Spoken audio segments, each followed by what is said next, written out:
It's after magic.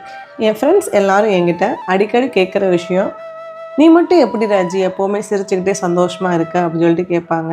நான் அதுக்கும் சிரிச்சுக்கிட்டே அப்போல்லாம் ஒன்றும் இல்லைன்னு சொல்லிட்டு மூவ் ஆன் பண்ணி போயிடுவேன். பிரச்சனை இல்லாத ஆள் யார் தாங்க இருக்கா? அதை நம்ம எப்படி ஹேண்டில் பண்ணுறோம் அப்படின்றதுலாம் நம்ம சந்தோஷம் இருக்குது. அவங்க கேட்குறப்ப தான் நான் யோசித்து பார்ப்பேன், எந்த விஷயம் நம்மளை சந்தோஷமாக வச்சுருக்கு அப்படின்னு சொல்லிட்டு. நம்ம மனசுக்கு எது சரின்னு படுதோ, நம்ம மனசுக்கு எந்த விஷயம் பிடிக்குதோ அதை செய்கிறப்ப தான் நம்ம சந்தோஷமாக இருக்கும். நான் முடிஞ்ச அளவுக்கு என் லைஃப்பில் எனக்கு பிடிச்ச விஷயங்களை மட்டும்தான் நான் பண்ணிகிட்டே இருக்கேன். அதனால் வர ரிசல்ட்டு வந்து குட்டாகவும் இருக்கலாம், பேடாகவும் இருக்கலாம். நம்ம மனசுக்கு பிடிச்ச விஷயங்கள் செய்கிறப்ப எதுவாக இருந்தாலும் நம்ம அக்செப்ட் பண்ணிக்கிடுவோம்.